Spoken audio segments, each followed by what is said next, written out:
Innal hamdalillah nahmaduhu ta'ala wa nasta'inuhu wa nastaghfiruh wa na'udzu billahi min shururi anfusina wa sayyiati a'malina may yahdihillahu fala mudilla lahu wa may yudlil fala hadiya lahu. Asyhadu an la ilaha illallah wahdahu la syarika lah wa asyhadu anna Muhammadan abduhu wa rasuluhu yaqulullahu jalla wa ala. Ya ayyuhalladzina amanu taqullaha haqqa tuqatih wa la tamutunna illa wa antum muslimun. Wa qauluhu ta'ala ya ayyuhalladzina amanu taqullaha wa qulu qawlan sadida yuslih lakum a'malakum wa yaghfir lakum dhunubakum. Wa may yuti'illaha wa rasulahu faqad faza fawzan 'azima amma ba'd. Fa inna asdaqal hadits kitabullah wa khairal hadi hadi Muhammadin sallallahu alaihi wasallam wa syarrul umuri muhdatsatuha fa inna kulla muhdatsatin bid'ah wa kulla bid'atin dhalalah wa kulla dhalalatin wa ahliha finnar. Ikhwani fid din, a'azni Allah wa iyyakum, rahimani wa rahimakumullah jami'an. Kita lanjutkan kembali kajian kitab Minhajus Salikin wa Tawdihul Fiqh fid Din karya Al-Allamah Al-Faqih Abdurrahman bin Nasir As-Sa'di rahimahullahu ta'ala. Dan kita sekarang berada pada majlis yang ke-83. Taib.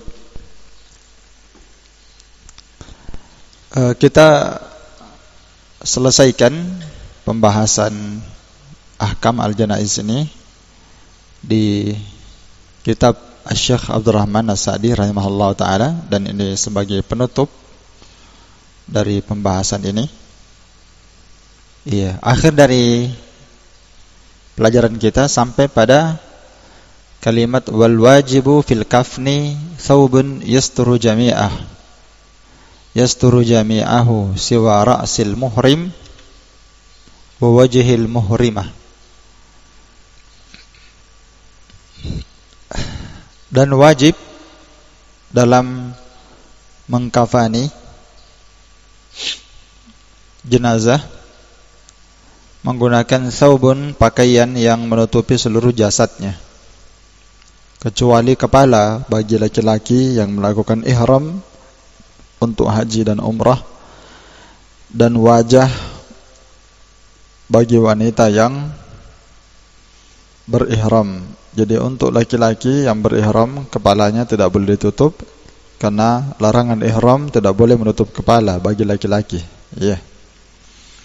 Yang kedua, dia bedakan, kata beliau As-Sa'di membedakan kalau untuk perempuan wajahnya yang tidak boleh ditutup ketika dia di kafani, karena wanita yang berihram itu dilarang menutup apa? Wajah. Dan ini ada khilaf, nanti saya jelaskan. Nah, beliau jelaskan dulu tentang masalah mengkafani, ya. Wajib mengkafani, ya, jasad orang yang telah meninggal atau jenazah,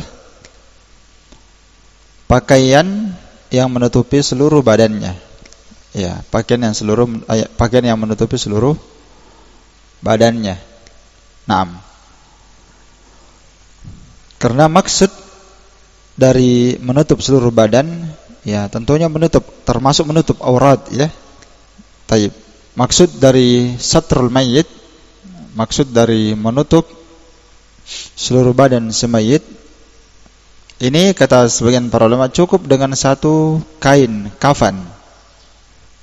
Ya, cukup dengan satu kain kafan. Sebenarnya, ya.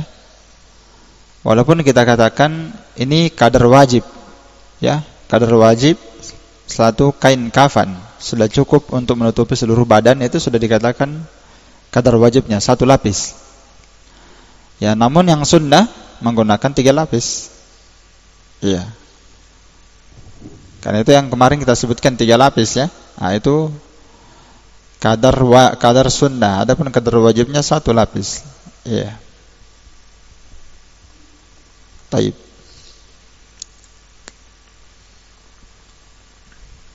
Kalau dia punya kemampuan, dia pakai 3 lapis, maka dia pakai 3 lapis. Karena itu datang dalam hadis Jabir bin Abdullah, Nabi SAW berkhutbah suatu hari. Kemudian Nabi menyebutkan seorang dari sahabat beliau. Ternyata orang itu sudah meninggal dan dikafani dengan satu kain kafan yang ghairu ta'il, yang tidak panjang. Ya. Jadi dia ditutupi dengan satu kafan yang tidak cukup kafannya. Karena asalnya seorang kalau meninggal itu dia dikasih kafan dari hartanya sendiri sesuai kesanggupan dan kemampuannya. Maka orang ini dikasih kafannya itu pendek, tidak panjang, tidak mencukupi seluruh badannya, ya. Maka dia dikuburkan di malam hari. Nabi SAW pun memarahi, ya, yang melakukan perbuatan ini. Kenapa dilakukan seperti itu? Kafannya kurang bagus, kemudian dikubur di malam hari. Ya, tayyib. Nabi SAW zajara ini menegur, ya, agak marah, melarang, ya, kalau bahasa kita melarang untuk menguburkan seseorang di malam hari. Hatta yusalla alaih, sampai beliau salatkan atasnya. Iya, kecuali dalam kondisi darurat. Ya, kecuali dalam kondisi darurat. Dan beliau bersabda, "Idza kaffana ahadukum akhahu falyuhassin kafanah." Jika salah seorang di antara kalian mengkafani saudaranya, maka hendaklah diperbagus kafannya, kata beliau. Iya. Hendaklah diperbagus kafannya. Kemudian di sini beliau jelaskan juga tentang hukum menutup kepala dan wajah, ya, menutup kepala bagi laki-laki yang berihram dan menutup wajah bagi perempuan yang berihram meninggal, jadi, ya. Gimana hukumnya? Ya. Adapun menutup kepala bagi laki-laki ketika dia berihram lalu dia meninggal, maka Nabi SAW bersabda, "Wala tukhammiru ra'sah." Jangan kalian menutup kepalanya dia, ya, jangan kamu menutupi kepalanya. Dalam lafaz yang lain, jangan diberikan minyak wangi dan jangan ditutup kepalanya. Ya, alasannya saya kira jelas, ya, karena orang yang berihram itu ada namanya pelanggaran ihram. Itu ada di dalam bab haji.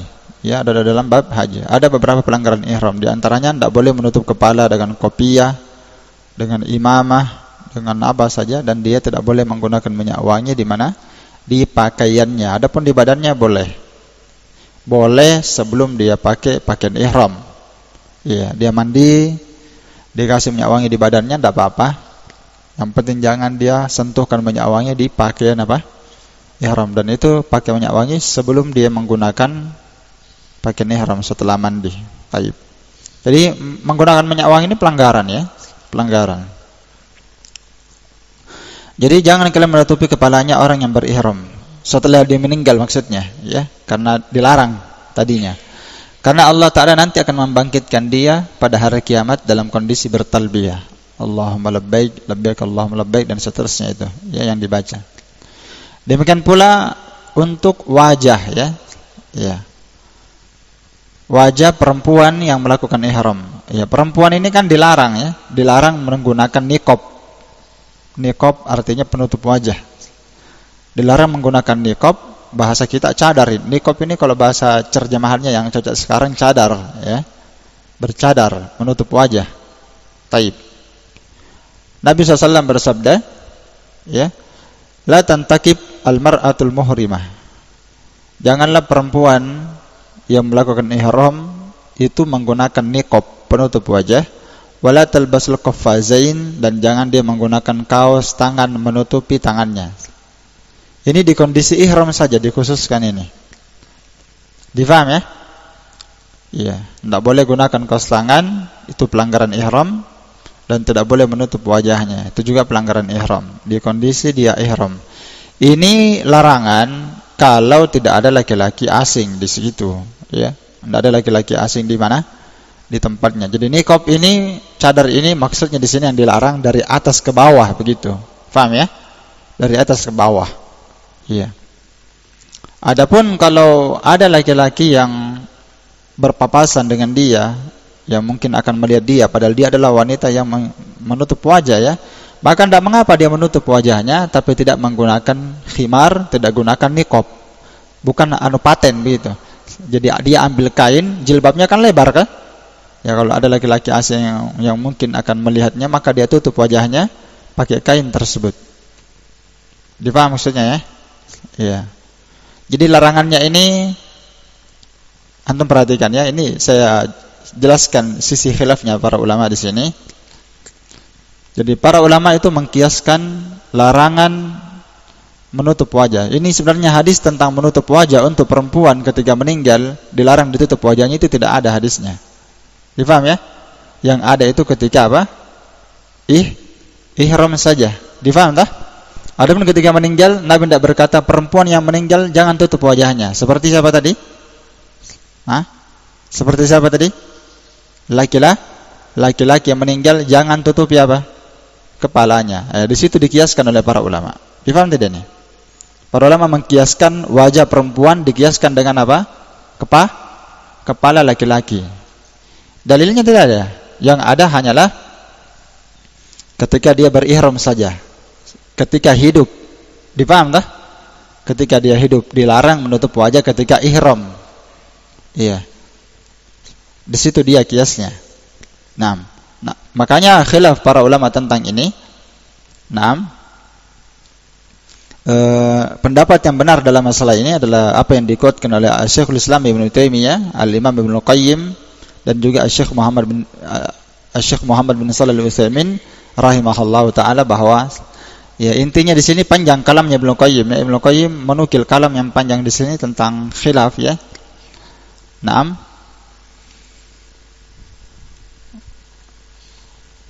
Tidak bisa disamakan dan tidak bisa dikiaskan antara wajah perempuan dengan kepala laki-laki. Buktinya mana? Ya buktinya ketika para perempuan di zaman Nabi SAW, mereka memang dilarang menutup wajah oleh Nabi SAW.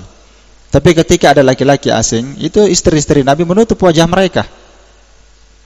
Berarti mereka tidak boleh menyingkap wajah mereka secara mutlak. Dilarangnya ditutup wajah mereka, bukan juga larangannya mutlak. Dipaham ya? Jadi menutupnya tidak mutlak, membukanya juga tidak mutlak. Jadi dilihat kondisi. Apalagi kalau dia sudah meninggal, kan sama dia masih hidup sudah meninggal, perempuan itu sama saja. Dia singkap wajahnya ketika dia hidup, maka setelah meninggal kehormatannya tetap sama begitu. Iya kan? Ya, jadi kalau kata para ulama, kalau dia sudah meninggal, ada laki-laki asing di situ, ketika dia hidup dia tutup wajahnya, maka setelah meninggal sama saja. Iya. Nah, itu kesimpulannya ya. Jadi saya tidak bacakan semua ini kalam. Kesimpulannya saja saya jelaskan. Kemudian kata beliau rahimahullah taala wa sifatus sholati alaih. Ya, sifat salat setelah selesai kafan, beliau jelaskan tentang sifat salat, bagaimana salat jenazah. Nah, tentang sifat salat jenazah yang pertama sudah kita jelaskan sebenarnya dengan lengkap ini pembahasan sebelumnya ya. Tapi saya tetap baca buku ini karena ini asalnya buku yang kita baca. Jadi harus kita selesaikan kitab ini baru kita berpindah kitab Az-Zakah setelahnya. Sekarang kita jelaskan sifat salat. Nah, sifat salat jenazah ini keterangan pertama adalah imam kalau dia berdiri mensolati jenazah, laki-laki dia menghadap sejajar dengan kepalanya. Kalau perempuan dia berdiri sejajar dengan apa? Perutnya. Ya, perutnya maksudnya ini wasatul mar'ah, pertengahannya. Ya. Ini berdasarkan hadis Samurah bin Jundub radhiyallahu anhu qala Sallaitu wara'an Nabi SAW. Saya pernah salat di belakang Nabi SAW alam ra'atin matat, ketika beliau mensolati jenazah perempuan. Fi nifasiha, dia meninggal karena dia tertimpa nifas. Banyak perempuan yang meninggal karena nifas ini. Ini pendarahan setelah melahirkan ya. Dan itu syahada bagi dia. Nah,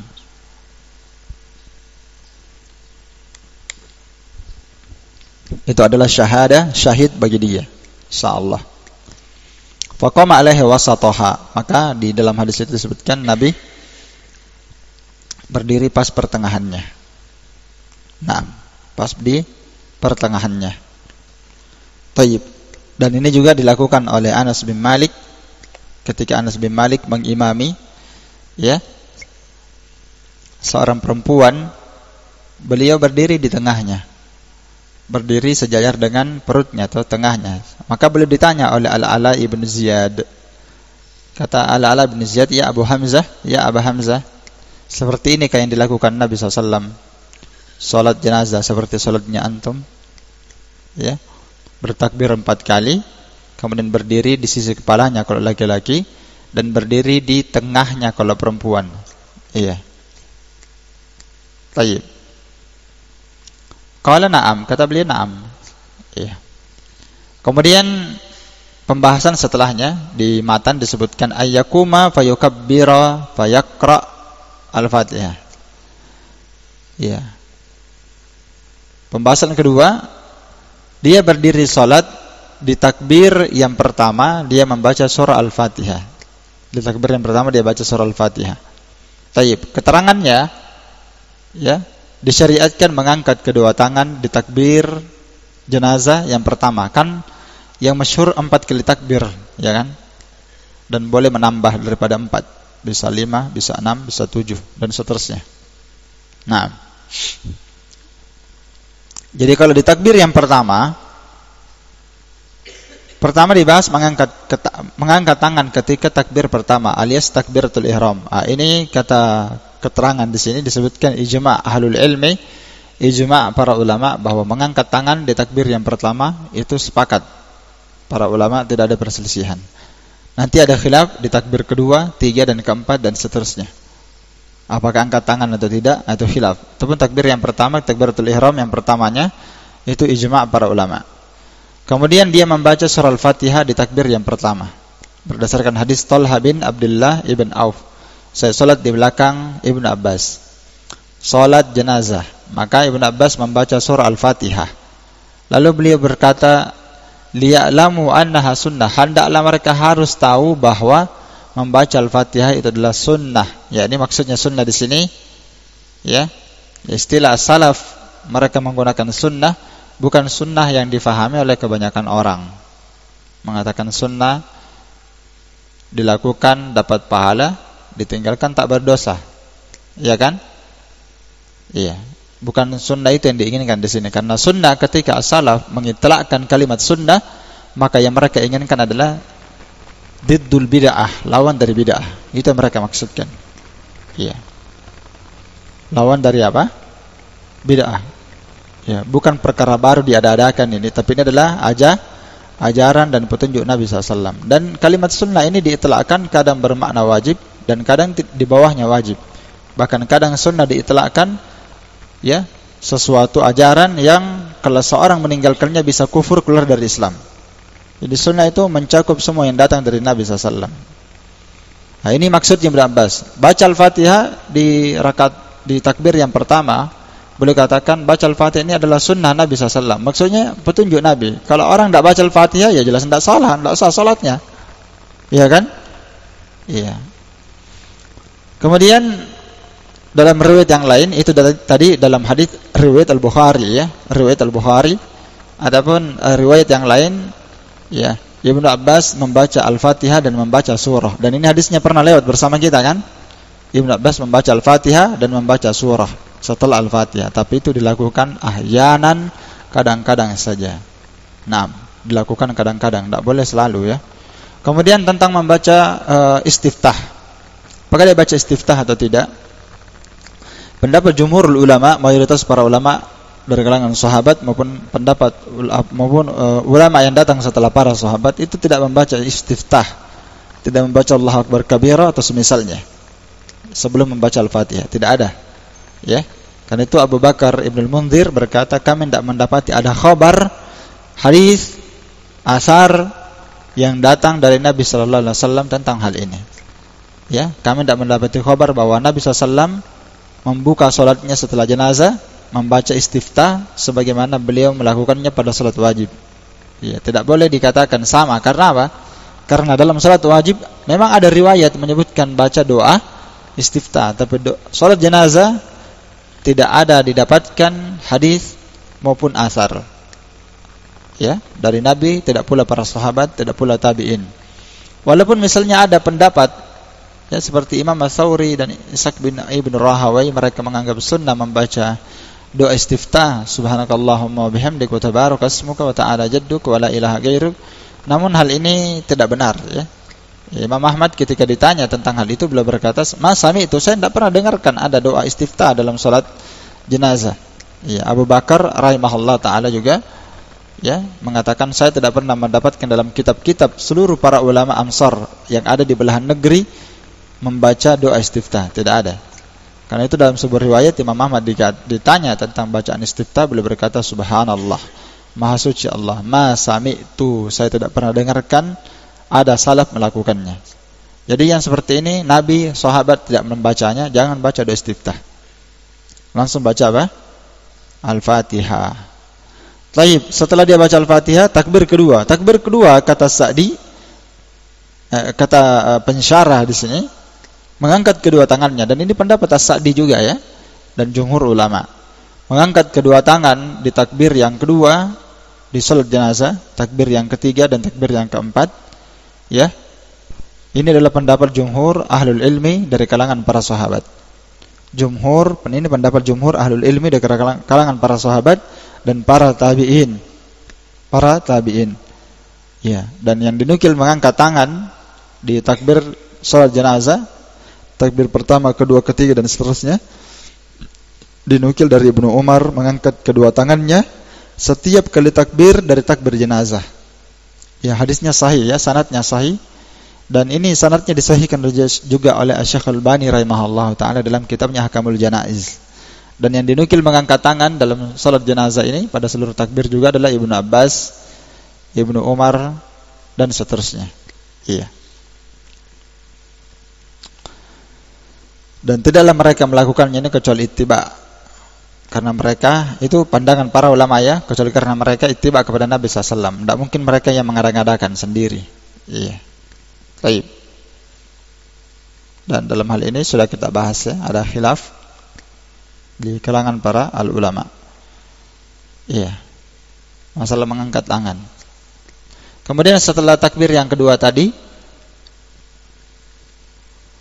dia membaca apa? Salawat. Kata beliau, wa yusalli 'alan nabi tsumma yukabbira wa yad'u lil mayyit. Setelah dia takbir yang kedua, dia berselawat kepada Nabi sallallahu alaihi wasallam, lalu dia bertakbir dan berdoa untuk si mayit. Ya, berdoa untuk si mayit. Jadi takbir yang kedua membaca selawat. Naam. Diterangkan dalam hadis Abu Umamah Sahal bin Hanif, Abu Umamah Ibn Sahal Ibn Hanif, sunnah dalam salat jenazah kata beliau adalah bertakbir dulu. Setelah itu dia baca Al-Fatihah setelah takbir pertama. Setelah itu dia berselawat, takbir kedua. Di takbir ketiga, tsumma yukhlisud du'a lil mayyit. Dia ikhlaskan doanya untuk si mayit. Ya. Wala yaqra illa fit takbiratil ula, dan dia tidak membaca Al-Qur'an kecuali pada takbir yang pertama saja. Setelah itu dia salam untuk dirinya di salam yang ke kanan. Ya, 1 kali salam. Dan nanti akan datang 2 kali salam bisa. Kemudian setelah itu takbir yang ketiga, tsumma yukabbir. Takbir yang ketiga dia berdoa untuk si mayit. Doa untuk si mayit ini dia baca doa Allahumma ighfir li hayyina wa mayyitina. Ya Allah, ampunilah orang yang hidup di antara kami dan orang yang meninggal di antara kami. Wa saghirina wa kabirina, yang kecil dan yang besar di antara kami. Wa syahidina wa ghaibina, yang hadir maupun yang gaib, ampunilah. Wa dzakarina wa unsana, ampunilah dosa laki-laki dan perempuan di antara kami. Allahumma ahyaitahu minna fa ahyihi 'alal Islam. Ya Allah, siapa yang Engkau hidupkan di antara kami, maka hidupkanlah dia di atas Islam, di atas syariat. Wa man tawaffaitahu, siapa yang Engkau wafatkan, fatawaffahu 'alal iman, maka wafatkan dia di atas keimanan. Ini di antara doa di takbir yang ketiga. Adapun yang terkenal, nah ini yang setelahnya beliau sebutkan. Yang terkenal doa yang ketiga adalah Allahumma ighfir lahu warhamhu wa'afihi wa'fu anhu wa akrim nuzulahu wa wasi' madakhalahu waghsilhu bil ma'i was-salji wal barad wa nakkihi minal khataaya minadz-dzunubi kama yunaqqa thawbul abyadu minad danas. Ya, sampai sini diriwayatkan oleh Imam Muslim. Naam, dari sahabat Auf bin Malik. Cuma Syekh di sini saya lihat beliau tidak menyambung sampai kelengkapan hadisnya. Karena sambungan yang beliau baca, yang beliau sebutkan doa di sini bukan sambungannya sebenarnya ya, tapi itu dalam riwayat yang lain, yaitu Allahumma la tahrimna ajrahu wa la taftinna ba'dahu waghfir lana walahu. Iya, yang artinya ya Allah, la tahrimna ajrahu, janganlah engkau mengharamkan pahalanya untuk kami. Ya. Wala taftinna ba'dahu, dan janganlah engkau menimbulkan fitnah di antara kami setelahnya, setelah kematiannya. Waghfir lana walahu, dan ampunilah dosa kami dan dosanya dia, dosanya si mayit maksudnya. Ini kalau ini yang kedua ini diriwayatkan oleh At-Tibi dalam Syarah Al-Mishkah dan disebutkan dalam kitab yang lain. Nah, jadi doanya ini tadi sebenarnya bersambung ya sampai pada kalimat kama yunakka thawbul abyadu minad danas wabdilhu daran khairan min dari. Itu sambungannya yang seharusnya ya. Di syarah disebutkan. Ya, harusnya sambungannya wa abdilhu daran khairan min dari wa ahlan khairan min ahli wa zawjan khairan min zawji wa adkhilhul jannata wa a'idhu min adabil qabri wa min adabin nari. Ya, tentang doa ini sudah pernah kita bahas dan kita sudah terjemahkan doa ini pada pertemuan telah berlalu sampai Auf bin Malik berkata, kalau saya berangan-angan saya yang menjadi mayat pada waktu itu, karena didoakan oleh Nabi sallallahu alaihi wasallam. Baik. Dan ada doa yang lain ya. Baik. Kemudian di sini kata As-Sa'di rahimahullahu taala, wa in kana sagiran qala ba'da du'ail am. Kalau dia adalah anak kecil, ini masih takbir yang ketiga ya dibahas, belum takbir keempat. Masih takbir ketiga. Kalau dia misalnya anak kecil yang meninggal, ya, apakah didoakan sama dengan doa ini? Ya, Allahumma ighfir lahu warhamhu. Ya, sementara anak kecil yang meninggal ini dia belum buat dosa. Dia belum ada dosanya kan? Kalau katakan ya Allah ampunilah dia, ampunilah kesalahannya. Sementara dia tak pernah buat dosa. Dia belum balik, dia meninggal masih 3 tahun misalnya ya. Maka di sini terjadi khilaf. Apakah ada doa untuk anak kecil yang meninggal seperti ini, ataukah yang didoakan itu doa umum, ataukah yang didoakan itu adalah orang tuanya? Di sini terjadi perbedaan pandangan dari kalangan para ulama. Baik. Kita bacakan dulu keterangan As-Sa'di rahimahullahu taala, pendapat beliau. Di takbir ketiga, kalau yang meninggal anak kecil, maka dia baca doanya doa umum. Jadi doanya apa? Umum, doa umum dia baca. Apa doanya? Takbir ketiga ini kalau anak kecil yang meninggal, doanya ini. Allahumma ja'alhu faratan liwalidayhi wa dhukhran wa syafi'an mujaban. Ya Allah, jadikanlah anak ini sebagai faratan. Faratan itu pemberi syafaat. Iya. Dan setiap anak kecil yang meninggal itu akan menjadi farat. Farat itu akan mengajak orang tuanya dan memberikan syafaat kepada orang tuanya nanti di surga. Sebelum masuk surga maksudnya. Dia akan memberikan syafaat untuk kedua orang tuanya. Wa dhukhran, dan jadikanlah anak ini sebagai bekal perbendaharaan, ya. Sebagai bekal perbendaharaan bagi orang tuanya. Syafi'an mujaban, sebagai pemberi syafaat yang dikabulkan dan diijabahi. Allahumma tsaqqil bihi mawazinahuma.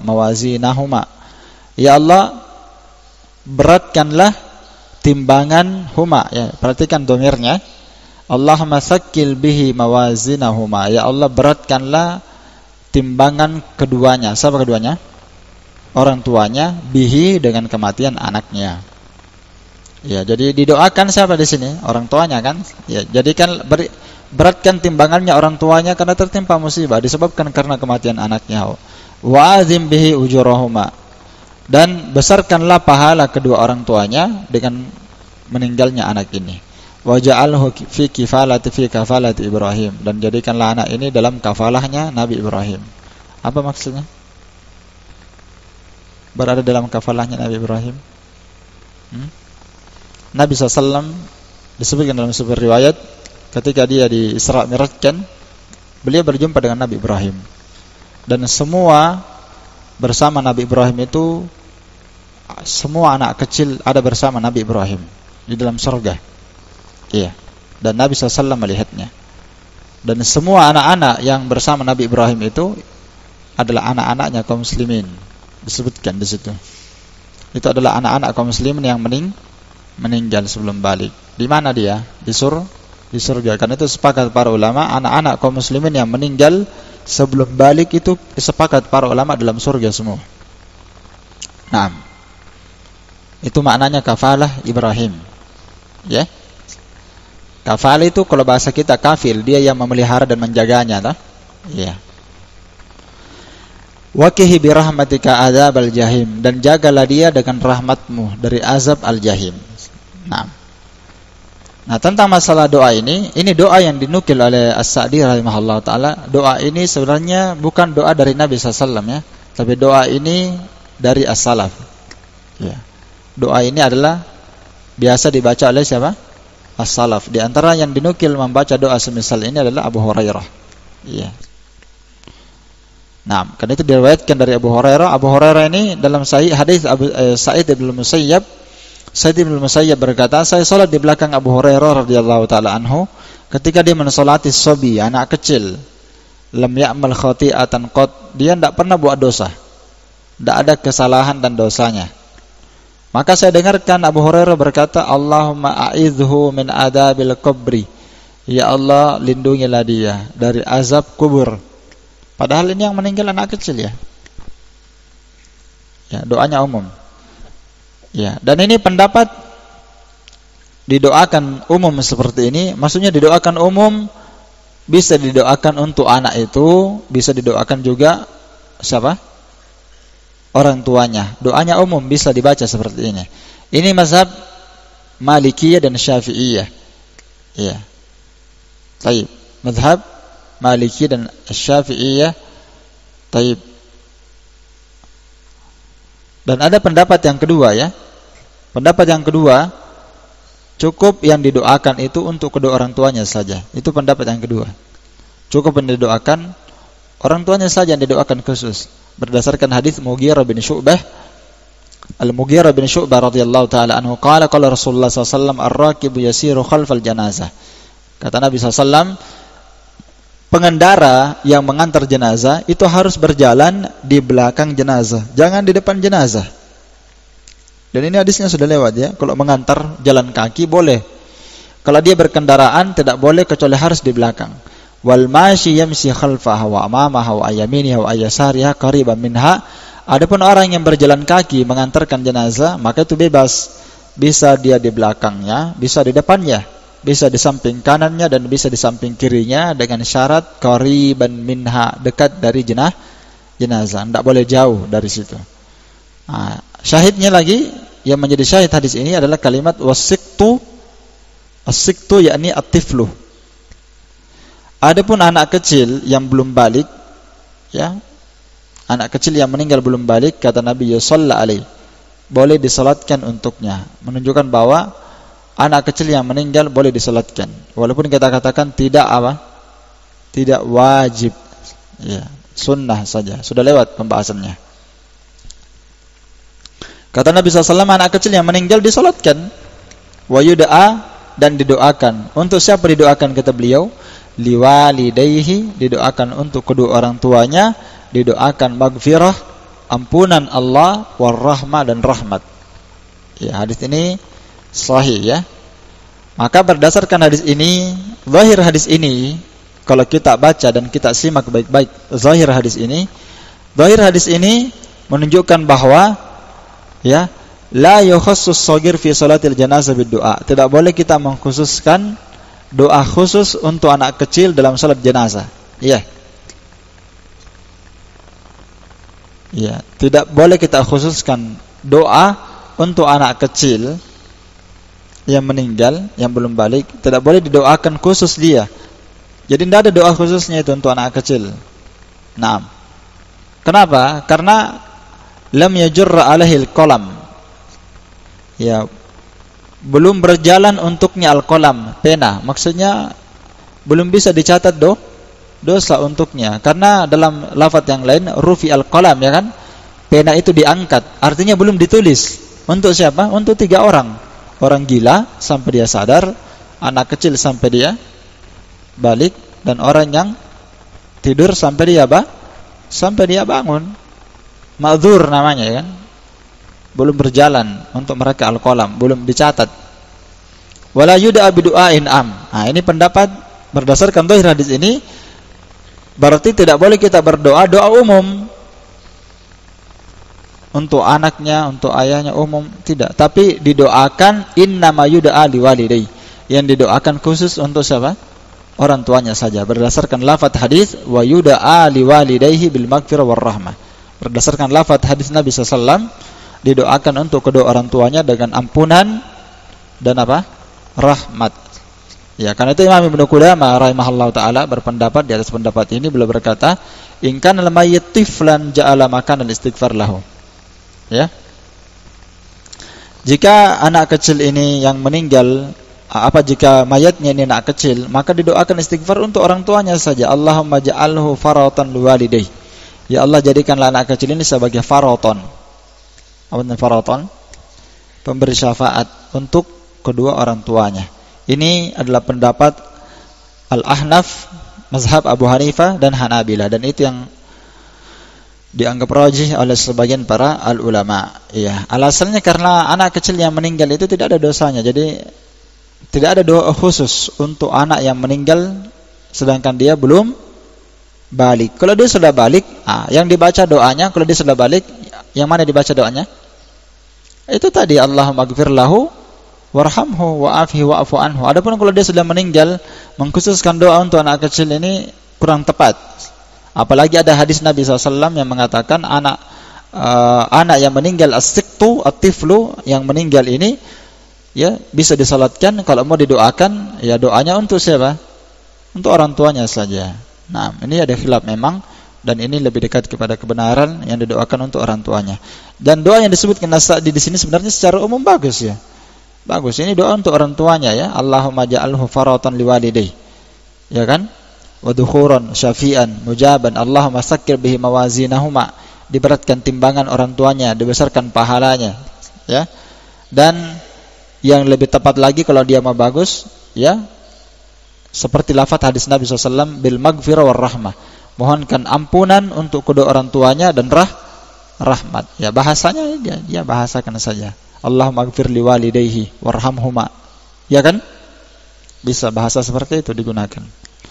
Takbir terakhir, takbir yang keempat. Tsumma yukabbir wa yusallim. Kemudian dia bertakbir dan dia salam. Takbir dia takbir lalu dia salam.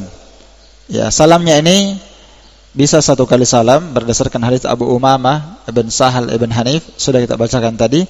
Tsumma yusallim fi nafsihi an yamini, dia salam untuk dirinya sebelah kanan saja. Dan sabit Nabi SAW salam dengan salam 1 kali. Ya, itu sabit. Hadis-hadisnya ada ya. Dan salat jenazah itu adalah salat. Karena salat jenazah adalah salat, maka berlakulah hukum takbiratul ihram dan berlaku pula salam. Ada pembukanya dan ada penutupnya. Salat jenazah itu salat. Kenapa disebutkan ini salat jenazah adalah salat? Itu karena khilaf para ulama. Ya. Jumhur ulama berpendapat dalam salat jenazah itu tetap dianjurkan berwudu. Karena dia salat. Tidak sah salat kalau dia tidak berwudu. Tapi pendapat ulama yang lain seperti Imam Abu Hanifah itu berpendapat tidak wajib berwudu. Walaupun dia masuk, walaupun dia tidak ada wudu. Dan yang benarnya kita katakan salat jenazah ini masuk bagian dari apa? Salat. Kenapa ada ulama mengatakan tidak bagian dari salat? Karena enggak ada ruku dan sujudnya. Iya kan? Enggak ada ruku dan ada sujudnya. Sama dengan sujud tilawah misalnya. Sujud tilawah, sujud syukur. Dia salat atau bukan? Hah? Dia bagian dari salat atau bukan? Bukan bagian dari salat. Iya. Ketika dia bukan bagian dari salat, maka tidak ada kewajiban berwudu untuk itu. Orang sujud tilawah walaupun dia tidak berwudu, ya kan? Sujud tilawah meskipun dia tidak berwudu, boleh dia sujud tilawah ya. Bahkan kalau dia dengarkan orang baca ayat sajadah, orang itu sujud, dia dengarkan, boleh dia ikut sujud. dalam hadis kisah Nabi SAW membaca surah An-Najm. Kisah di surah An-Najm kan, yang Nabi SAW tilkal garanikul ula wa inna syafa'atahum la turtaja. Itu disangka Nabi membacanya. Orang musyrikin berkata, benar yang dikatakan Nabi SAW ini. Ternyata yang menyusupkan bacaan itu adalah syaitan. Syaitan yang menyusupkannya. Nabi SAW baca surah An-Najm, wan najm idza hawa. Sampai di ayat 19, Nabi baca afara'aitumul lata wal uzza wa manata tsalitsatal ukhra. Ya. Disebutkan 3 berhalanya. Orang musyrik dengar. Tiba-tiba datanglah syaitan menyusupkan bacaannya di telinganya orang musyrikin, seakan-akan Nabi membacanya. Apa yang disusupkan syaitan? Syaitan ya membaca tilkal garanikul ula wa inna syafa'atahum la turtaja. Ya. Jadi orang musyrikin dengar, ini yang kami suka. Apa maknanya itu tilkal garanikul ula? Nabi memuji sembahan-sembahan itu. Al-garanik yakni al-malaikah. Itu adalah malaikat-malaikat al-ula yang ditinggikan. Wa inna syafa'atahum la turtaja, dan syafaat mereka bisa diharapkan. Orang musyrikin benar ini yang bilang Nabi Muhammad. Iya kan? Maka ketika di akhir surah An-Najm, apa ayat terakhirnya? Fasjudu lillahi wa'budu. Nabi sujud, semua orang musyrikin ikut sujud. Iya kan? Iya. Musyrik, mukmin semua beriman, sampai ada yang tidak bisa bersujud karena tidak dapatkan tempat bersujud. Jin dan manusia semuanya ikut bersujud. Ini dalil jelas sekali menunjukkan bahwa apa? Sujud tilawah dipersyaratkan wudu. Tidak mungkin semua orang yang sujud di situ dia berwudu. Iya kan? Berarti dia bukan bagian dari salat. Sama sujud tilawah bukan bagian dari salat. Jadi tidak perlu ada takbir khusus. Ya, ada takbir khusus untuk itu. Sama dengan ini, karena salat jenazah bagian dari salat. Kalau pendapat yang kuat salat jenazah bagian dari salat, maka harus apa? Harus berwudu. Ada takbirnya, ada pembukanya dan ada penutupnya. Sama dengan salat tawaf. Salat tawaf itu Nabi SAW sebutkan dia sebagai apa? Salat. Nabi SAW mengatakan tawaf itu salat. Sama dengan salat. Karena dia sama dengan salat, dikatakan dia salat, maka apa? Seorang yang mau tawaf wajib apa? Kata para ulama, wajib apa? Wajib suci dari hadas besar dan hadas asghar. Iya kan? Iya. Harus suci dari hadas besar dan hadas asghar. Makanya kalau ada orang haid, nggak bisa dia tawaf. Mana bisa dia tawaf? Dia haid. Sementara tawaf adalah salat. Nah. Taib. Jadi kalau dia adalah salat, berarti ada pembukanya. Nabi bersabda, "Miftahus shalah at-tahur." Pembukanya salat adalah taharah. Berarti wajib berwudu. Dan ini bantahan pendapat Imam Abu Hanifah yang mengatakan jenazah tidak wajib berwudu. Sementara jenazah adalah salat, bagian dari salat jenazah. Salat jenazah bagian dari salat. Dianggap salat. Wa tahrimuha at-takbir, pengharamannya adalah takbir dan penghalalannya adalah taslim.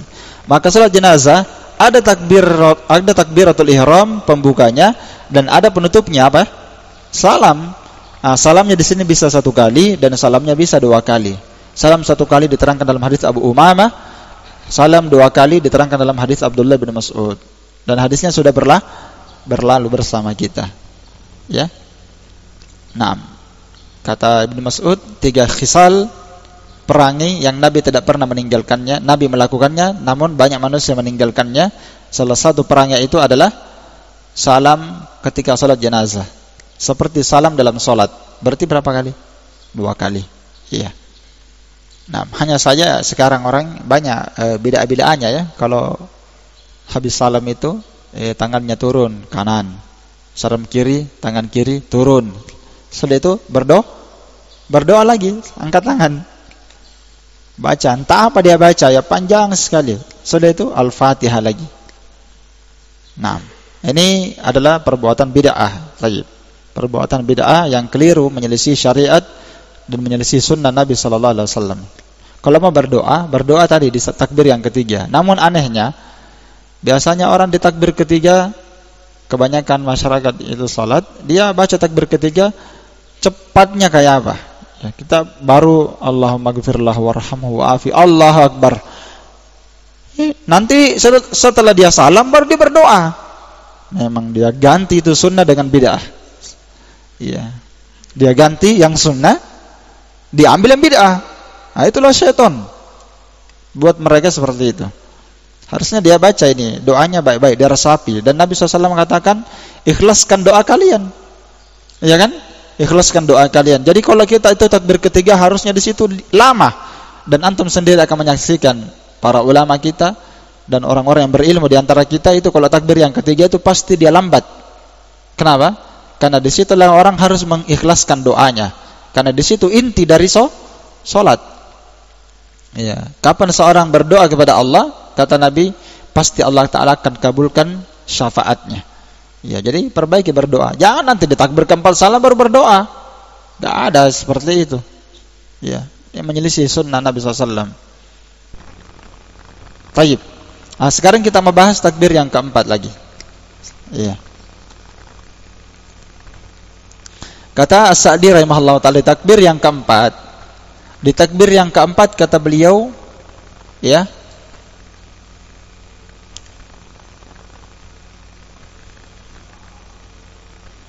belum ya, saya tidak baca dulu itu kalimat setelah.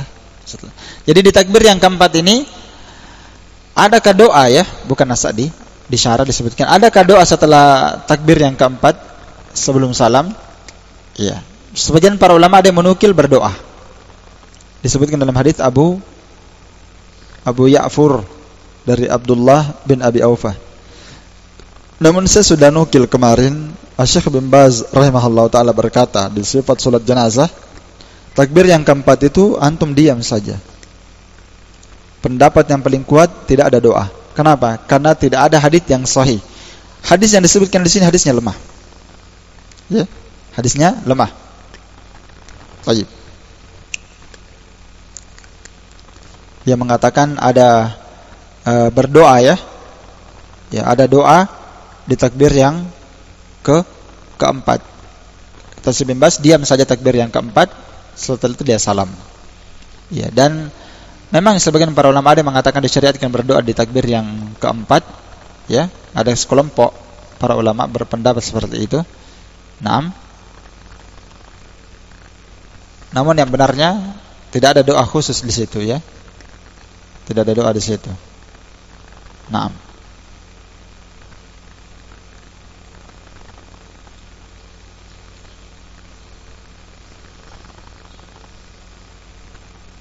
Dan untuk orang yang masbuk, dia kalau masbuk maka ketika dia takbir yang pertama, misalnya imamnya sudah takbir yang kedua atau takbir yang ketiga, dia baru masuk. Ya, di takbir yang ketiga lah dia baru masuk. Pas imamnya takbir ketiga, dia baru takbir berapa? Pertama. Nah, maka dia masbuk seperti ini, dia baca Al-Fatihah. Dia hitung takbirnya. Dia. Jangan dia hitung takbirnya imam. Kalau dihitung takbirnya imam, berarti dia cuma 2 kali takbir saja di salat jenazah. Ya kan? Dia harus hitung takbirnya dia. Jadi imam takbir ketiga, dia takbir pertama, baca Al-Fatihah.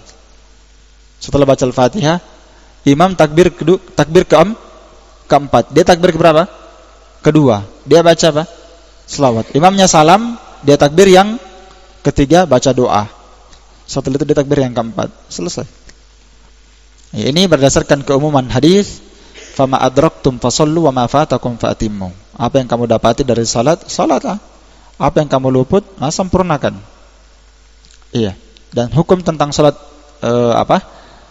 salat jenazah di kuburan itu juga sudah lewat, ya, boleh mensolati. Dan seputar masalah ini sudah saya terangkan semuanya, insyaallah. Kemudian kata Nabi SAW di sini, "Ma min rajulin muslim yamut." Tidaklah seorang muslim meninggal, lalu disolatkan jenazahnya 40 orang, kata Nabi, la yusyrikuna billahi syai'an, tidak berbuat syirik sedikit pun, illa syafa'ahumullahu fi, melainkan Allah akan mengabulkan syafaatnya untuk mereka. Dalam riwayat yang lain 100. Di sini 40 ya disebutkan. Dalam riwayat yang lain 100. Ma min mayyit tusalli alaihi ummatun. Tidaklah seorang mayit disalatkan oleh umat dari kalangan kaum muslimin mencapai 100 orang. Seluruhnya memohonkan syafaat. Maksudnya syafaat di sini adalah doa. Seluruhnya memohonkan doa di dalam salat jenazahnya maksudnya. Yang itu tadi, Allahumma ghfir lahu dan seterusnya. Dia mohonkan syafaat, yakni dia doakan, melainkan illa syuffi'u fi, melainkan pasti akan dikabulkan syafaatnya, yakni doanya. Nah, jadi di sini bisa 40, bisa 100.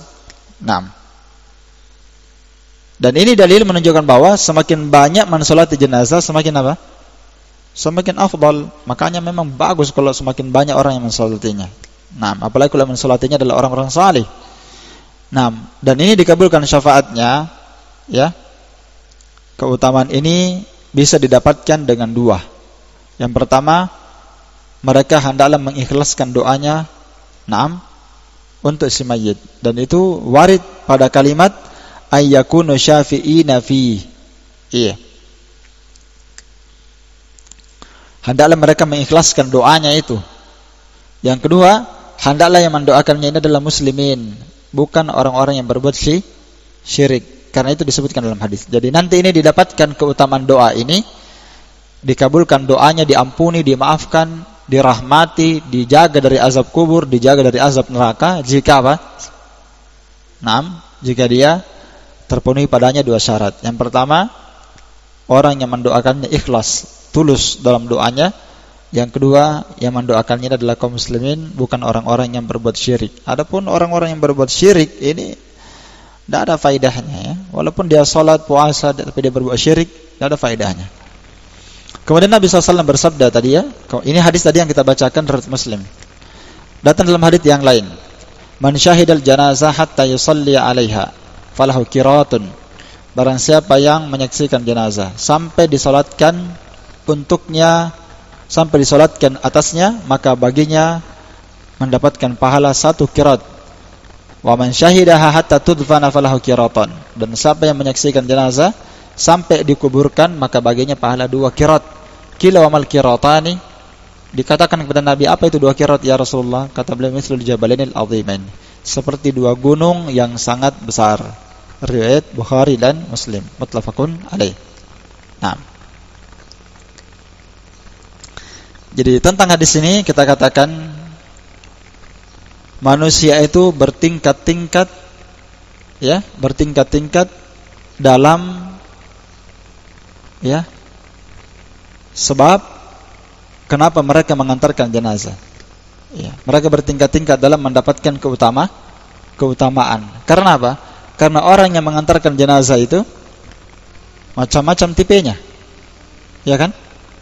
Ada karena ini, ada karena ini. Ada mengantarkan jenazah, ada karena memang mau dapat duit, ya kan? Ada juga mengantarnya karena ya temannya, karena tetangganya, karena teman ini dan itunya. Namun al-ajrul mazkur, pahala yang disebutkan dalam hadis ini dapat 2 qirat, dapat 1 qirat, itu diperuntukkan bagi siapa? Bagi orang yang mengantarnya dengan 2 syarat. Yang pertama, dia mengantarnya karena dia beriman kepada Allah Ta'ala. Karena dia apa? Beriman. Maksudnya dia beriman bahwa ini adalah perintah Allah Ta'ala. Saya melakukan ini karena ini adalah syariat, perintah Allah untuk mengantar jenazah. Yang kedua, pahala ini bisa didapatkan bagi orang yang memaksudkan perbuatan dia mencari pahala. Jadi di sini butuh keikhlasan dalam setiap amalan dan perbuatan. Manusia bertingkat-tingkat dalam mendapatkan keutamaan mengantar jenazah, namun seluruhnya bertumpu di atas 2 perkara. Ya, dia antar karena iman, perintah syariat, perintah Allah, dan yang kedua dia mengantarnya karena dia ihtisaban lil ajr, mengharapkan pahala di sisi Allah Subhanahu wa taala. Karena itu dalam hadis Abu Hurairah, kalau di matan tidak disebutkan lafaz ini, ya. Kalau di syarah disebutkan dari hadis Abu Hurairah, Nabi SAW bersabda, "Manittaba'a janazata muslimin imanan wa ihtisaban." Ada lafaz itu. Siapa yang mengantarkan jenazah muslim karena iman dan ihtisab, ya, maka dia dapatkan pahala seperti yang di atas. Kalau dia salatkan, diantar sampai disalatkan saja dapatkan 1 qirat, diantar sampai dikuburkan dia dapatkan pahala berapa? 2 qirat. Jadi di sini intinya dia perbaiki niatnya saja. Ya. Kalau diantarkan sekedar antar-antar saja, semua orang begitu, antar-antar saja. Bahkan pengantarnya ini kadang tidak dia niatkan untuk dapat pahala juga. Ya, bahkan pelanggaran-pelanggaran pun dilakukannya. Seperti kemarin bawa bendera, bahkan bawa kayu menghalau semua orang yang ada di jalan. Itu mengganggu. Nah. Kemudian selanjutnya kita habiskan ini ya, insyaallah. Tinggal sedikit. Wa nahan Nabi sallallahu an yujassas al-qabru wa ayyuqad alaih wa ayyubna alaih. Nabi sallallahu alaihi wasallam melarang dari mengkapuri kuburan, mencakup jassas itu mencakup di semen dan dicat. Itu makna dikapuri ya. Nabi melarang mengkapuri kuburan, yakni di semen atau dicat. Itu larangan, konsekuensinya haram, sudah kita bahas. Dan ini pendapat yang lebih kuat dibandingkan pendapat sebagian para ulama yang mengatakan makruh tidak haram. Yang benarnya larangan ini haram, karena asalnya larangan itu tidak boleh kita palingkan kepada makna makruh kecuali ada dalil yang memalingkannya, dan kita tidak punya dalil kata para ulama. Mengkapuri kuburan, semen, cat, atau wa ayyuqda alai, atau duduk di atas kuburan. Tentang duduk di atas kuburan hadisnya sudah lewat. Yaitu salah seorang di antara kalian duduk di atas bara api kata Nabi. Lalu bara api ini membakar pakaiannya sampai menembus kulitnya, itu lebih baik baginya daripada dia duduk di atas kuburan. Dalam lafaz yang lain, itu lebih baik dibandingkan dia menginjak kuburan. Duduk dan menginjaknya sama. Hukumnya apa? Haram. Wa ayyubna alaih.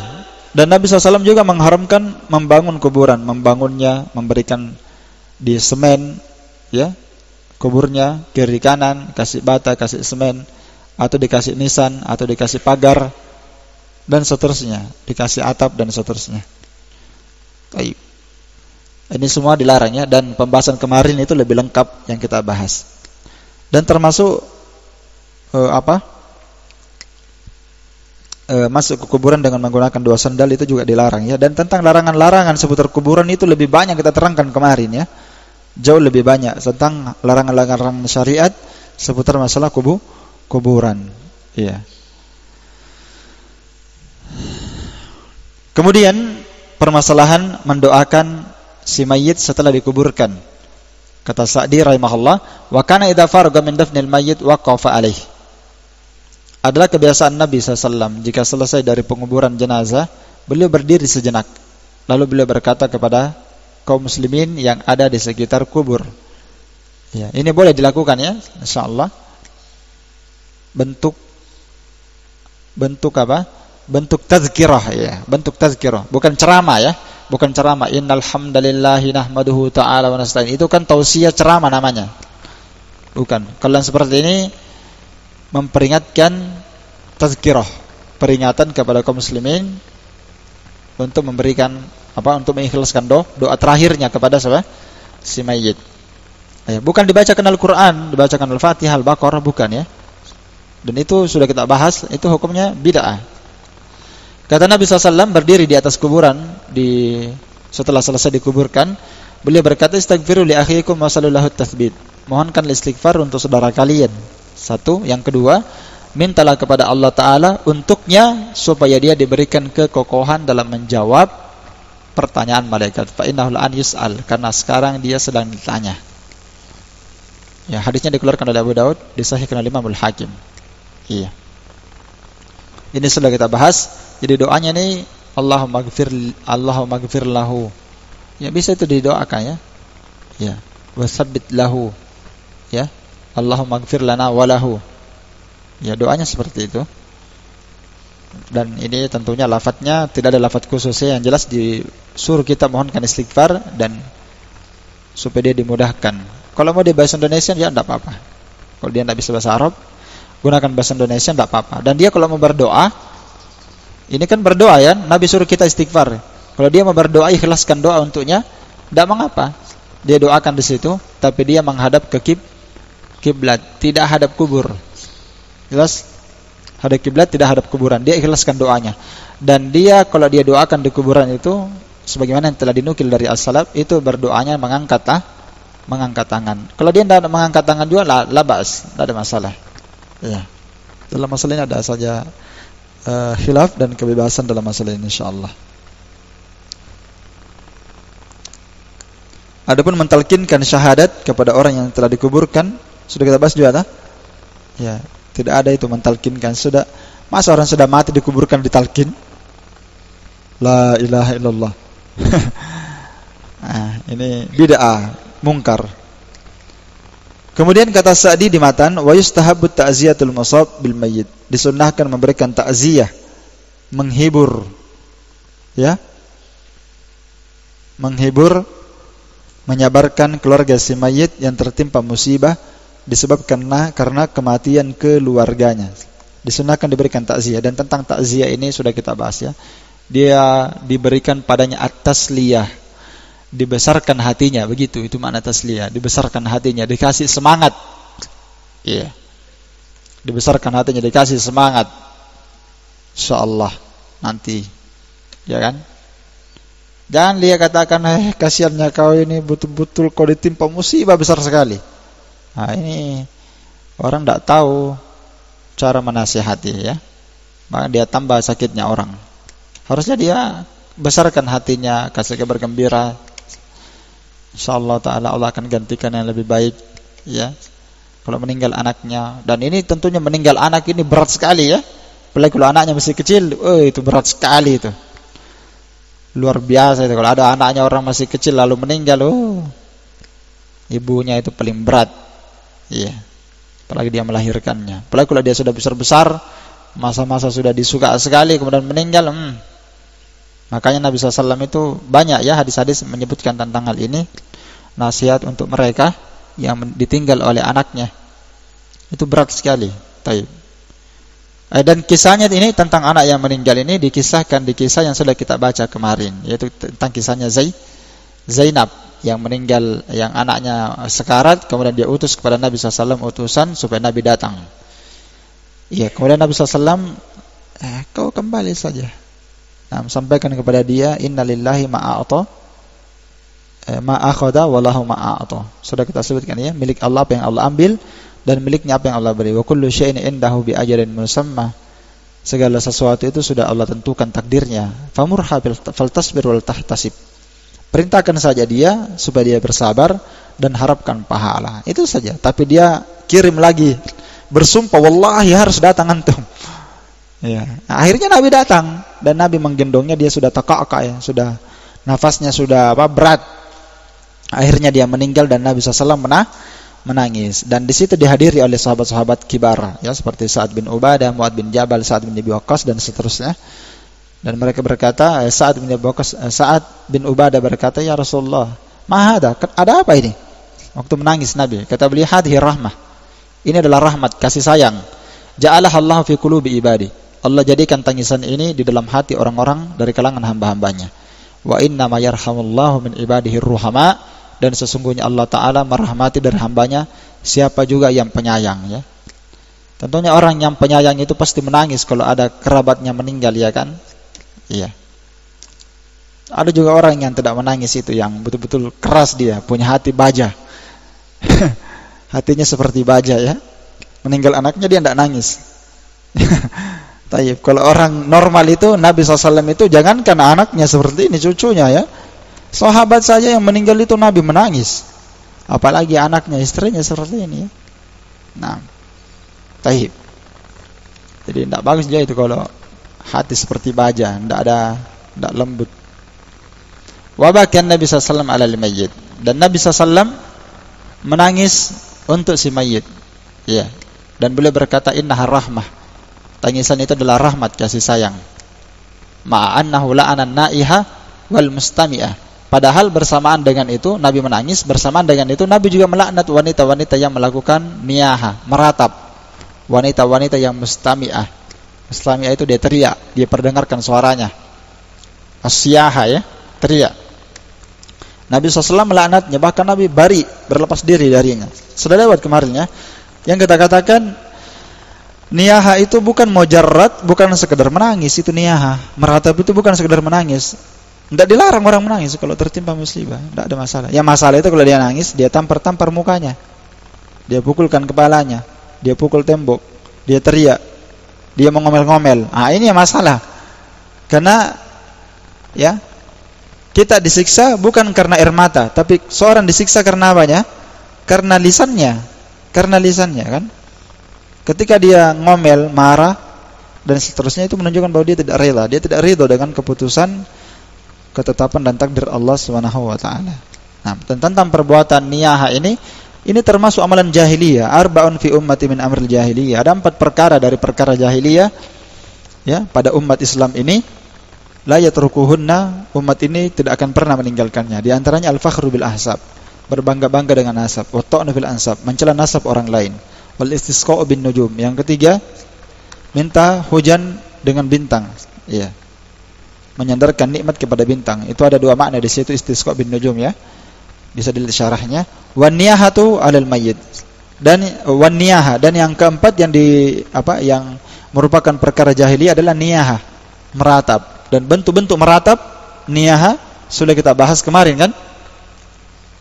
Menangis, ngomel, marah, teriak, memukul, merobek kantong baju, mencukur rambut, menyiram kepala dengan pasir. Dan di antara bentuk niyah yang saya sebutkan kemarin, meratap adalah sengaja berkumpul-kumpul di mana? Di rumah si mayit. Membuatkan makanan dari keluarga si mayit. Iya kan? Hadisnya sudah berlalu. Ya, jadi ingat-ingat itu bentuk-bentuk niyah, itu penting itu. Iya. Dan orang yang melakukan niyah ini kata Nabi, dan Nabi menyebutkan niyah itu dengan lafaz muannas, ya. Wan naihatu, ya. Wanita yang melakukan niyaha, meratap, idza lam tatub qabla mautiha, kalau dia meninggal sebelum kalau dia tidak bertobat tidak bertobat sebelum dia meninggal, tuqamu yaumil qiyamah, maka dia akan dibangkitkan pada hari kiamat dan dia akan diberikan pakaian sirbal dari kotoran. Ya, pakaian dari ter. Wadirun min jarab, dan dicampur penyakit gatal ya, penyakit jenis penyakit kusta yang mungkin gatal, dia diberikan pakaian kurung dari serbal neraka. Nah, dan di sini lafadznya memang perempuan, namun bukan menunjukkan laki-laki tidak kena yang seperti ini. Tapi kenapa Nabi menyebutkan lafadznya perempuan yang melakukan meratap? Karena memang kebanyakannya yang meratap adalah siapa? Perempuan, karena perempuan itu sedikit kesabarannya. Makanya lafadznya perempuan. Karena itu dinukil, ada, saya lupa namanya, sahabiyat yang membaiat Nabi SAW itu. Nabi SAW membaiat sahabiyah. Ada beberapa orang yang dibaiat, banyak ya. Sahabiyat ini membaiat Nabi SAW dan berkata, kami membaiat Nabi SAW, di antara baiatnya untuk bersabar ketika tertimpa musibah, khususnya musibah-musibah meninggal suami dan anak. Ya, mereka membaiat Nabi SAW untuk tidak melakukan niyaha, meratap, dan tidak ada yang menjalankan nasihat itu kecuali 4 orang saja. Ya. Kenapa? Karena memang berat orang ditertimpa musibah ya. Iya. Dan dia menjalankan baiatnya itu kecuali beberapa orang saja. Saya tidak ingat 4 orang, yang jelas sedikit yang melaksanakannya, karena perempuan itu kebanyakannya kalau tertimpa musibah itu tidak bisa sabar. Iya, berat. Kemudian tentang masalah ziarah kubur, kata As-Sa'di rahimahullah, wa zurul kubur fa innaha tadzakkirul maut. Tentang masalah ziarah kubur, kata beliau, ziarahilah kubur, karena sesungguhnya ziarah kubur ini mengingatkan kematian. Wa yambagi liman zaraha ayyakul assalamualaikum dara qaumin mu'minin. Dan sepantasnya bagi siapa yang menziarah kubur itu, dia baca doa. Doanya sudah pernah berlalu. Doanya assalamualaikum, keselamatan atas kalian, dara qaumin mu'minin, kampungnya kaum mukminin. Jadi kuburan itu dikatakan dar, kampung, perkampungan ya, tempat tinggal. Jadi dar ini, ad-dar ini ad-duar ya, ad-duar sudah kita sebutkan ya. Ad-dar, kampung kehidupan itu ada di alam ruh, ada di alam rahim, ada ad-dar, darul dunya, darul barzakh, ada darul akhirah. Ya. Selamat atas kalian, keselamatan atas kalian, baik kaum muslimin, ya di kampung-kampung kaum muslimin. Wa inna insyaallah bikum lahikum, dan kami insyaallah dengan izin Allah pasti akan menyusul kalian. Maksudnya kami juga pasti akan mati dan menyusul kalian. Jadi ini dalil menunjukkan bahwa ziarah kubur itu akan mengingatkan kematian, karena lafadznya sudah seperti ini. Kami juga nanti akan seperti antum, akan mati juga. Tidak ada orang yang kekal di atas muka bumi ini. Kullu man 'alaiha fan. Semua di atas muka bumi ini pasti akan lenyap, sirna, hancur. Yang kekal hanyalah Allah Ta'ala. Dan ziarah kubur ini kata para ulama disunnahkan kulla waqtin, setiap waktu. Malam hari bisa, siang hari bisa. Ya. Maksudnya pagi, siang, sore, malam bisa. Cuma walaupun malam ini ya jarang-jarang orang ziarah kubur malam karena banyak orang takut sama kuburan. Walaupun takut sama kuburan itu tidak boleh sebenarnya ya, dalam Islam itu ya kan, fala takhafuhum wa khafuni in kuntum mu'minin. Jangan kamu takut kepada selain Allah Ta'ala. Jangan kamu takut kepada syaitan. Takutlah hanya kepada aku, kata Allah, kalau kamu benar beriman. Maka dipersyaratkan keimanan seorang itu wajib dia takut hanya kepada Allah. Makanya takut kepada selain Allah itu macam-macam. Ada yang takutnya kepada selain Allah bentuknya haram, dan ada takut sampai bentuk kesyirikan seperti khaufus syir, ya kan? Takutnya itu sir. Ya, seperti takutnya orang kafir musyrik kepada berhala. Sama takut, sama seperti yang dicontohkan takut sama orang mati. Dengan keyakinan penghuni kubur ini, penjaganya, orang mati ini bisa membunuh saya nanti kalau lewat di sini. Nah, ini kalau takut sampai batas seperti ini itu takut syirik namanya. Sangat berbahaya sekali ya. Makanya orang butuh diajari tauhid. Jangan dia jadi penakut sekali.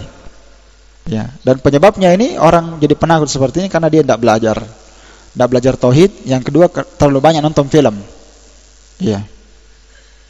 Nah, terlalu banyak nonton film, akhirnya apa? Biar bayangannya juga ditakuti. Mau lari dari bayangannya, tidak bisa lari dari bayangan, ya kan? Mau lari dari bayangannya, tidak bisa. Jadi bayangannya jadi syaitan. Nah, dari ini orang yang penakut sekali ini akan sulit hidupnya. Setengah mati dia, karena dia terlalu penakut. Baik. Dan para ulama menyebutkan hikmah berziarah kubur sudah kita bahas ya. Hikmahnya mengambil pelajaran, sudah lewat kemarin ya, mengingatkan kematian, memendekkan angan-angan, bersegera untuk bertobat, ya kan? Ya. Dan seterusnya. Termasuk di antara faedah hikmah ziarah kubur adalah mendoakan orang yang sudah meninggal. Itu juga yang belum kita sebutkan kemarin. Mendoakan siapa? Al-amwat. Karena kalau dia datang, diambil pelajaran untuk dirinya, dan dia akan memberikan manfaat untuk siapa? Untuk semua orang. Makanya doanya umum. Assalamualaikum ahlad diyar daru qaumul mu'minin, ya kan? Dapat semua pahala.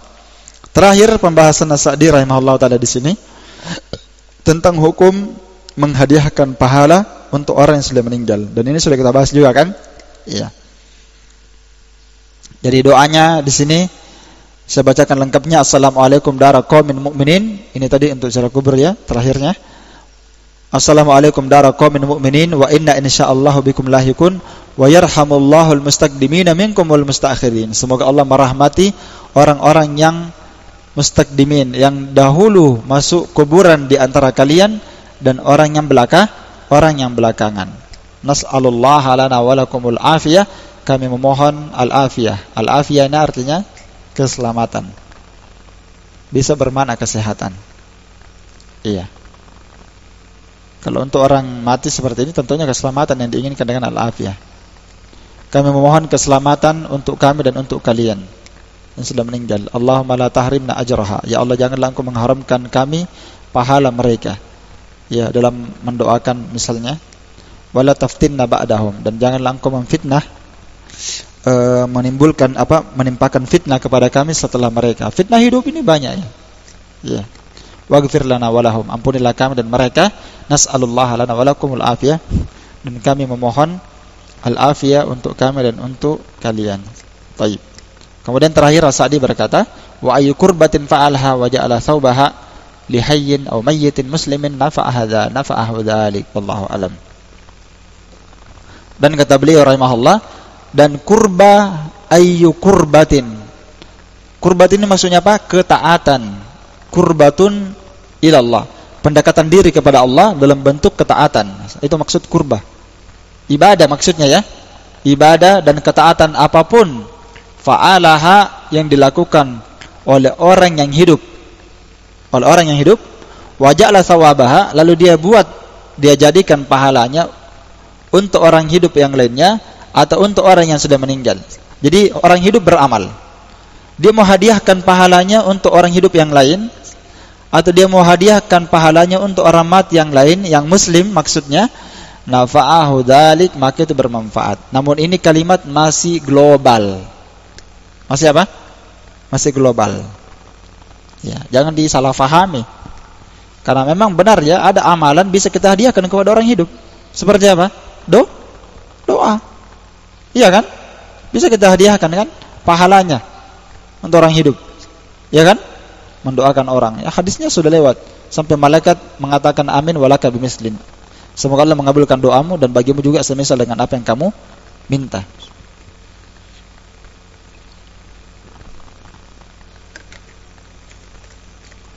Makanya itu besar pahalanya kalau orang memohonkan ampunan untuk seluruh orang beriman.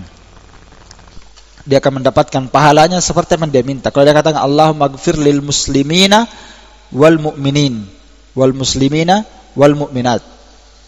Dia mohonkan ampun semuanya. Itu hadisnya itu luar biasa keutamaannya itu, memohonkan ampun untuk muslim dan muslimat. Makanya Nabi diperintahkan kan untuk memohonkan istighfar untuk dirinya dan siapa? Mukminin. Apa doanya? Saya ingat Nabi disuruh berdoa untuk dirinya dan untuk kaum muslimin dan mukminin. Wastaghfir li dzambik walil mu'minina wal mu'minat. Apa doanya? Iya. Ya kan? Wastaghfir li dzambika walil mu'minina wal mu'minat ya. Lafadznya. Ya. Mohonkanlah istighfar untuk dirimu terhadap dosamu dan dosanya orang-orang beriman, laki-laki dan perempuan. Nah. Taib. Jadi di sini tentang masalah kurba ini terakhir pembahasan kita. Bentuk ketaatan ibadah apapun yang dilakukan bisa dihadiahkan untuk orang yang hidup dan bisa dihadiahkan untuk orang yang mati. Seperti apa di sini yang dia sebutkan? Seperti maliyah kasadaqah. Ya, lafadznya di sini lafadznya umum ya. Lafadznya umum seperti kurbah bentuk ibadah harta seperti sedekah atau badaniyah seperti puasa dia hadiahkan ya. Dia hadiahkan. Ini umum. Jadi kalau diumumkan ini bisa keluarganya melakukannya, bisa juga orang lain. Tapi kan kita sudah punya hadis-hadis kemarin. Enak, nikmat kan? Kita sudah hafal, kita sudah bahas kemarin. Macam sedekah. Sedekah ini umum. Orang lain pun bisa bersedekah untuk orang lain. Misalnya saya bersedekah untuk kawan saya yang sudah meninggal. Bisa. Untuk orang tua sudah meninggal, orang tua saya sudah meninggal, saya sedekah untuknya. Saya sedekah untuk teman saya. Ya, itu bisa sampai pahalanya. Termasuk orang yang kita berutang kepadanya dan kita cari-cari, kalau kita dapat ahli warisnya dikasih. Ini dulu saya punya utang orang tuamu, sekarang kamu ambil. Anaknya, ahli warisnya, istrinya bisa. Tapi kalau sudah putus kontak, sudah pindah, entah kemana, nomor HP nggak ada, nggak bisa kita ketemu rumahnya juga, maka bisa kita sedekahkan uang itu dengan niat fulan yang kita pinjam uangnya. Iya, kita sedekahkan bangun masjid dengan niat pahalanya untuk dia. Ya, maka sedekah ini sampai untuk orang yang hidup, bahkan untuk orang yang sudah meninggal sampai insyaallah kita sedekahkan untuknya. Adapun badaniyah seperti asyam, ibadah badan seperti puasa, maka mempuasakan untuk orang lain itu tidak ada dalilnya. Saya berpuasa, saya sudah puasa Senin, saya hadiahkan ini kepada teman saya, tidak ada dalilnya. Saya puasa, saya hadiahkan kepada fulan dan fulan, tidak ada. Sama dengan sholat, ibadah badaniyah, sholat dan puasa kan. Antum habis sholat sunnah 2 rakaat ya, antum niatkan dari awal, saya kasih ini pahalanya fulan. Sahabat tidak ada yang melakukan seperti itu. Ibadah badaniyah yang seperti ini tidak ada. Kalau sedekah ada, tapi kalau puasa itu yang mempuasakannya adalah walinya, seperti yang kita sebutkan kemarin, ada hadisnya kan, walinya yang mempuasakan dia, anaknya, saudarinya, atau siapa ya dari kalangan kerabat dekatnya, itu yang mempuasakan dia, maka itu sampai. Makanya kita sebutkan kemarin pendapat para ulama, puasa yang sifatnya wajib seperti puasa nadar, dalam hadis disebutkan maka walinya yang mempuasakan dia, kata Nabi SAW. Sampai atau tidak? Sampai, kan ada hadisnya. Karena ada apa? Hadisnya. Tapi kalau orang lain yang mempuasakan dia, kita tidak tahu ada dalilnya, karena yang hadisnya disebutkan itu adalah walinya. Siapa walinya? Ahli warisnya, keluarganya. Adapun ibadah badaniyah dihadiahkan untuk orang lain itu enggak ada ya. Jadi ini kalimat masih umum. Pendapat As-Sa'di nanti akan kita nukil, akan disebutkan di belakang nanti insyaallah. Taib. Jadi di sini As-Sa'di menyebutkan kalimat muslim untuk mengeluarkan orang kafir. Untuk orang kafir, ya, nggak ada hadiah untuk orang kafir. Mau hadiah apa saja nggak ada ya. Ya dihadiahkan pahala, karena tidak sampai pahalanya.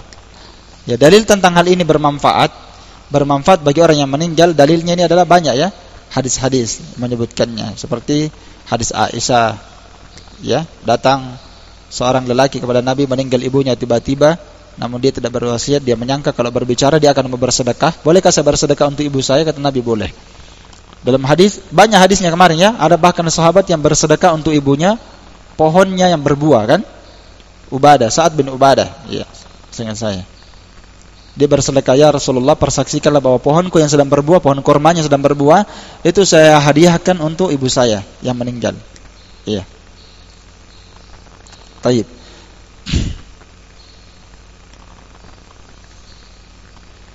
Dan masih banyak lagi ya. Jadi di sini disebutkan ada puasa, juga puasa ya, disebutkan di sini. Ya Rasulullah, sesungguhnya dia punya saumu syahrin, puasa sebulan. Apakah saya boleh mempuasakan dia? Katanya, sumi anha, puasakanlah untuknya. Iya. Ini hadisnya Buraidah ya. Jadi ketika kami sedang duduk di sisi Nabi SAW, datang tiba-tiba seorang perempuan. Perempuan ini berkata, sesungguhnya saya bersedekah untuk ibuku. Ya, untuk ibuku. Dan dia sudah meninggal. Maka Nabi berkata, wajib bagimu pahalanya, waraddaha alaikal mirath. Iya. Qalat, dia berkata lagi, ya Rasulullah, ibuku ini punya tanggungan puasa 1 bulan. Yani bahasa kita ada kalanya, ada tanggungan puasanya. Puasa apa? Wajib. Ada tanggungan puasanya. Kata Nabi, sumi anha, puasakan untuknya. Berarti sampai kan? Siapa yang melakukannya? Anaknya. Iya. Kalau anaknya ya jelas. Dari kemarin sudah kita baca hadisnya. Qalat, wanita ini berkata lagi, innaha lam tahujja qat. Dia belum pernah berhaji. Bolehkah saya hajikan untuknya?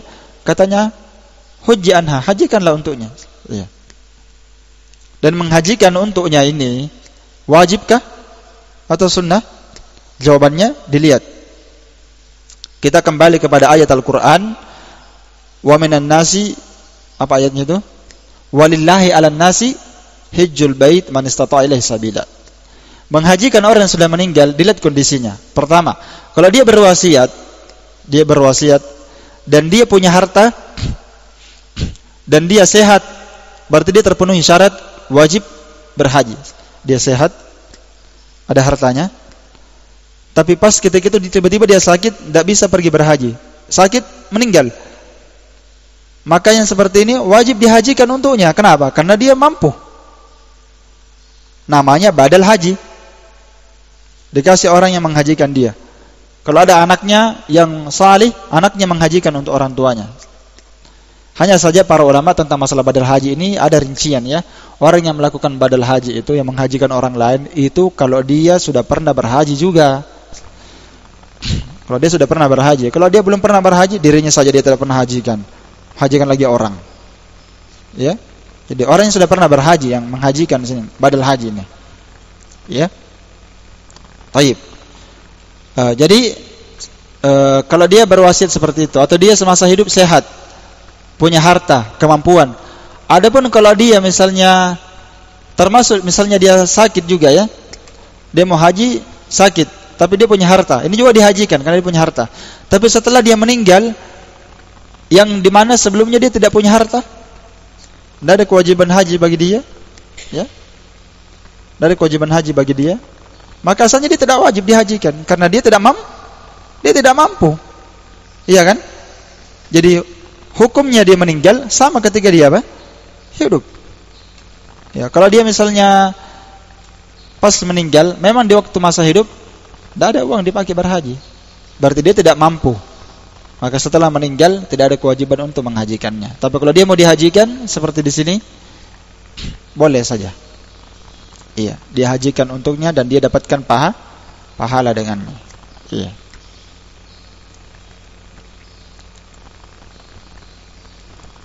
Datang dalam hadis Ibnu Abbas dari Al-Fadl radhiyallahu anhu, seorang perempuan dari Khas'am berkata, "Ya Rasulullah, sesungguhnya ayahku adalah syekhun kabir, sudah tua renta, dan dia punya kewajiban haji karena Allah. Berarti dia mampu atau tidak? Dari sisi harta mampu, tapi dia tua. Berarti dari satu sisi dia mampu, dari sisi harta, dari sisi fisik tidak mampu. Maka orang yang seperti ini di masa dia hidup, bahkan di masa setelah mati, dilakukan untuknya badal haji. Difaham ya? Jadi kalau dia sudah tua renta, dia mampu dari sisi uang. Di masa dia hidup, tidak sanggup dia berhaji, ada uangnya, maka dia badal haji. Kalau dia sudah meninggal, sama juga. Sudah kita sebutkan tadi kan? Karena dia mampu dari sisi harta, walaupun dia sudah tua renta. Wa huwa la yastati ayastawi ala dhahri ba'iri. Kata perempuan ini, ayahku yang sudah tua renta ini tidak sanggup lagi untuk berdiri di atas punggung kudanya, di atas punggung ontanya. Maksudnya dia tidak bisa duduk di atas kendaraan, berat, sulit dia bergerak, karena dia sudah tua. Maka Nabi berkata, fahuji anhu, hajikan untuknya, sampai pahalanya sedekah, puasa dari kerabatnya, demikian pula sampai dari haji. Dan haji ini kita tidak mengatakan kerabatnya yang hajikan harus sah, tidak. Bahkan boleh orang lain. Bahkan ada yang tidak disebutkan di sini di matan, di syarah juga disebutkan, yaitu doa. Doa ini bahkan lebih mantap. Bahkan doa ini ijma' para ulama sampai kepada orang yang meninggal. Doa dan sedekah, dua ini yang paling jelas dalilnya. Doa dan apa? Sedekah sampai kepada orang yang sudah meninggal, walaupun hadiah ini, doa dan hadiah sedekah ini bukan dari kerabatnya. Itu sampai insyaallah.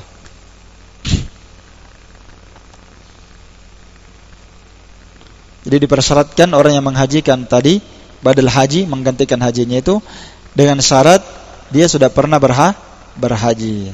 Iya.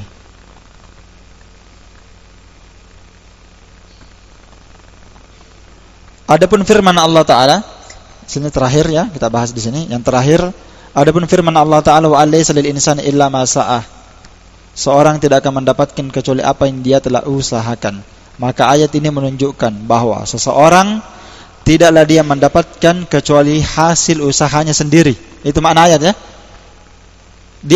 Dia hanya berhak mendapatkan sa'yuhu, usahanya saja dia berhak mendapatkannya. Karena itu yang dia milikinya, dan itu yang berhak bagi dia, ya. Sebagaimana misalnya innama yamliku minal makasib maktasabahu. Dia hanya memiliki usaha dari pekerjaan dunia apa yang dia kerjakan. Jadi dia mendapatkan laba, hasil, keuntungan dari hasil pekerjaan dia. Tidak mungkin dia ambil hasil pekerjaannya orang. Dalam usaha kerja kan? Tidak mungkin orang bekerja, saya dapat gajinya, tidak mungkin. Ya kan? Dia pasti akan komplain. Saat dia kerja saya ngambil gajinya. Sama dengan beramal. Seorang tidak akan mendapatkan pahala, hasil pahala kecuali apa yang dia telah usahakan, sama dengan pekerjaan. Amma sa'yu ghairihi, adapun usahanya orang lain, maka itu adalah haknya dia, dan itu adalah miliknya dia. Ya, bukan miliknya orang yang lain, ya. Akan tetapi karena itu adalah miliknya, ya kan? Itu adalah miliknya, maka ini la yamna, tidaklah menahan, bisa dia berikan manfaat ini untuk orang lain. Memang miliknya kan? Tapi boleh tidak dia kasih manfaat kepada orang lain? Dia bikin pahala untuk dirinya. Asalnya untuk dirinya kan, bukan untuk orang lain. Tapi bisa tidak dia kasih manfaat ini untuk orang lain? Kita katakan bisa. Bisanya ini dibahas lagi. Apakah ini mutlak ataukah khusus? Kita katakan wajib kita berdiri di atas dalil. Itu sudah kesimpulannya. Selesai sudah itu. Adapun kalau kita berpendapat menghadiahkan pahala bebas secara mutlak, maka ini berbahaya. Iya. Kenapa berbahaya? Nanti kita baca Quran, ini hadiahnya untuk fulan. Nanti kita sholat, hadiahnya lagi untuk fulan. Nanti kita lagi puasa, ini hadiahnya untuk fulan. Sementara sahabat enggak ada melakukan seperti itu. Iya. Kalau kita mau kasih bebas. Nah, jadi yang benar pahala itu adalah siapa yang berusaha dia mendapatkan, tapi itu tidaklah menahan bagi dia untuk menghadiahkan kepada orang lain. Bisa, tapi ingat bisanya di sini tidak bebas. Terbatas dengan apa? Ya, dengan dalil.